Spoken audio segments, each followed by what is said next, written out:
हाय दोस्तों, आप सभी को मेरे YouTube चैनल पे स्वागत है। मेरा नाम पीयूष कुमार है और मैं आप लोगों के लिए पढ़ाई के लिए वीडियो बनाता रहता हूँ। तो कल हम लोग जीव विज्ञान के बारे में पढ़े थे, तो केंद्रक द्रव्य तक मैंने आप लोगों को बताया था। आज हम लोग आगे की ओर जीव विज्ञान में ही बढ़ेंगे। तो हमारा आज का क्वेश्चन है, कोशिकांग किसे कहते हैं? कोशिकांग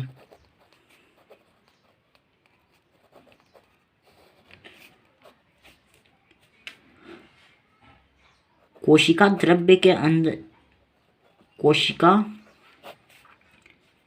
द्रव्य के अंदर मौजूद सभी रचनाओं को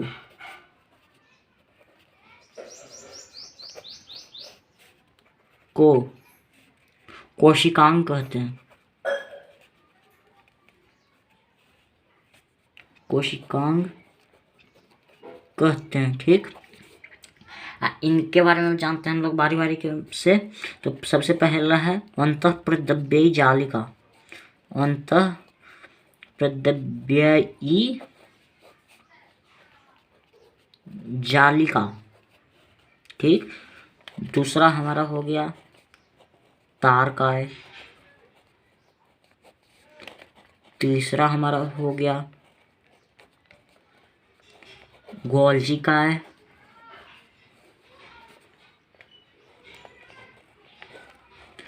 लाइसोसोम।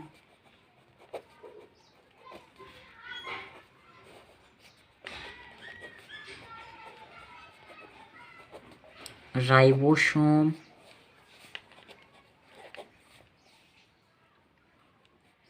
रसघानी।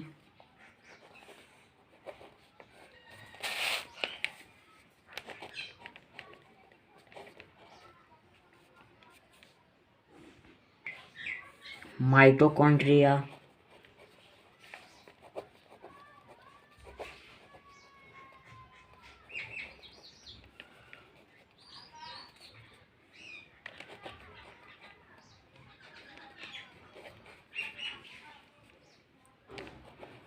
केंद्रक।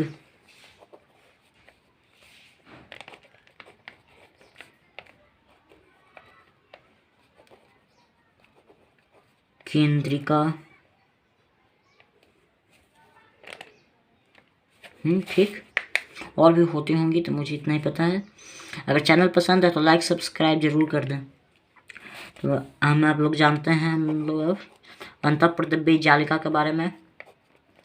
अंतःप्रद्रव्यी जालिका।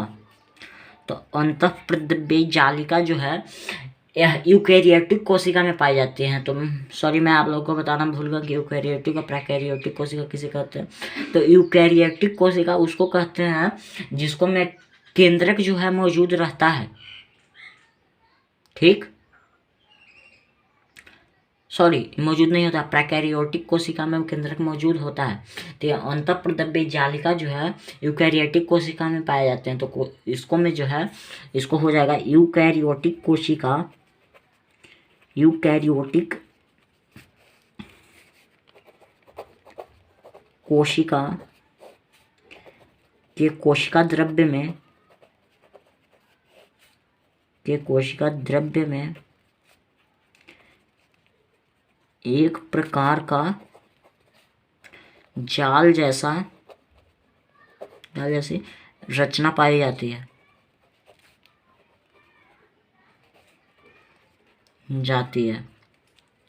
जिसे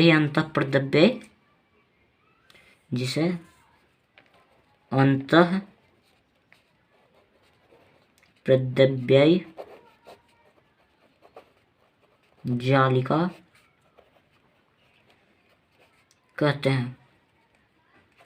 ठीक, अगर आप लोगों के भाई बहन हैं तो उन लोगों को बता दीजिएगा। इस चैनल पे अब कल से 8वां क्लास का हर एक सब्जेक्ट का क्लास शुरू होगा। ठीक, क्योंकि आप लोग को बता दूं कि 8वां जो है बोर्ड हो गई है, इसलिए मैं 8वां का शुरू कर दूंगा ना फर्स्ट चैप्टर से। ठीक, इस मेरे चैनल पे भारतीय भवन और BTPC जो सरकारी बुक होता है उस दोनों की होगी पढ़ाई, दोनों को मिलाकर मैं पढ़ाऊँगा। ठीक, तो अंतःप्रद्रव्य जालिका हो गया। तो ये जो होते हैं दो प्रकार के होते हैं, अंतःप्रद्रव्य जालिका दो प्रकार के होते हैं। अंतःप्रद्रव्य जालिका दो प्रकार के होते हैं, दो प्रकार के होते हैं, ठीक। एक होता है खुरदरी अंतःप्रद्रव्य जालिका, खुरदरी अंतःप्रद्रव्य जालिका, जिसको RER भी कहते हैं। एक होता है हम लोगों का चिकनी अंतःप्रद्रव्य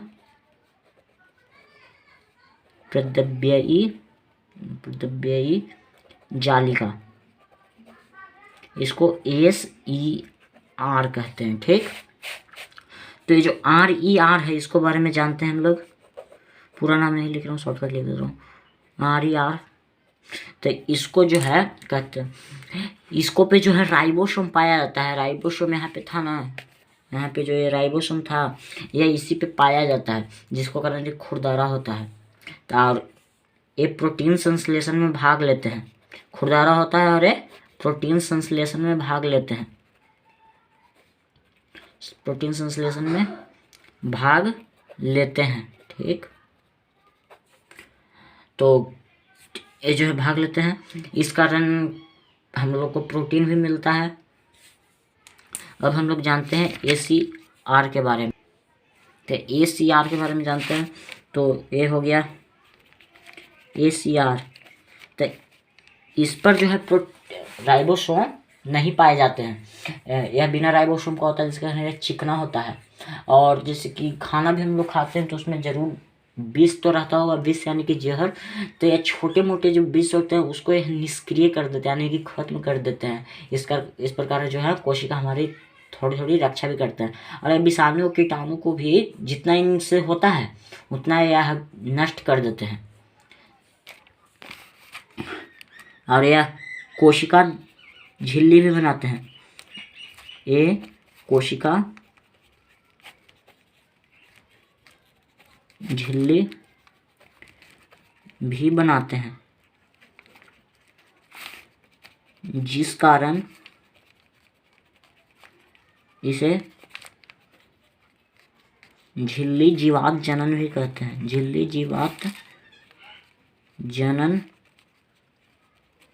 कहते हैं, ठीक। तो ये भी हम लोगों के लिए बहुत महत्वपूर्ण हो गया।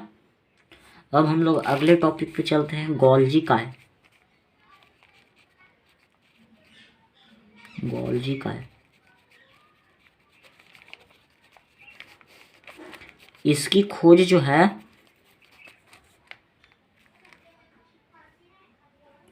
1898 ईस्वी में कैमिलो गोल्जी ने किया था। कैमिलो गोल्जी ने किया था, ठीक। कैमिलो गोल्जी ने किया था। और ये अपनी कोशिका में जो होते हैं, या कोशिका द्रव्य में मुड़ी हुई छड़ के समान की रचना होती है। कैसी होती है? तो मुड़ी हुई छड़ के समान की रचना होती है। और ये जो है लाइसोसोम का भी निर्माण करते हैं। इसको पादप कोशिका यानी कि पेड़ पौधों में इसको डिक्टियोसोम कहते हैं। कैसे कहते हैं?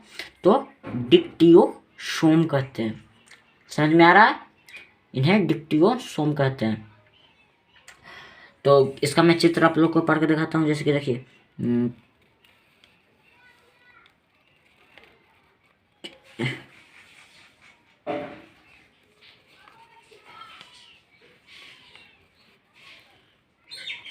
इसकी ये जो है ना, इसको बेसिंकल्स कहते हैं। बेसिंकल्स इसे बूंदा बूंदा रहता है। तो बूंदा बूंदा जो है ना रिक्त स्थान है, जिसको ये सब बूंदा को जो है रिक्तिका कहते हैं। रिक्तिका। बाकी जो भाग बचा उसको सिस्टर्नी कहते हैं। याद रखिएगा, ठीक है। इसकी खोज कब के हुआ था? तो 1898 ईस्वी में कैमिलो गोल्जी ने किया था, ठीक है। इतना समझ में आ रहा है। और इसको पादप कोशिका में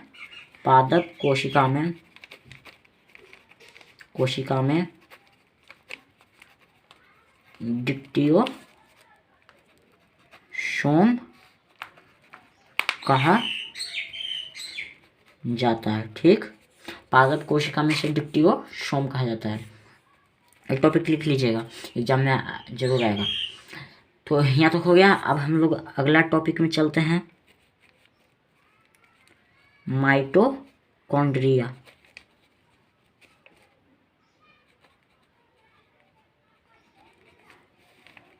इसके बारे में विस्तार से मैं कल बताऊंगा। आज इसके बारे में थोड़ा सा बता देता हूँ कि जैसे कि हम लोग के घर में बिजली होता है तो ऊर्जा से ही होता है। कोयला जैसे कि ऊर्जा का ये सब स्रोत है, ये सब आप लोग एडवांस पढ़े होंगे भूगोल में।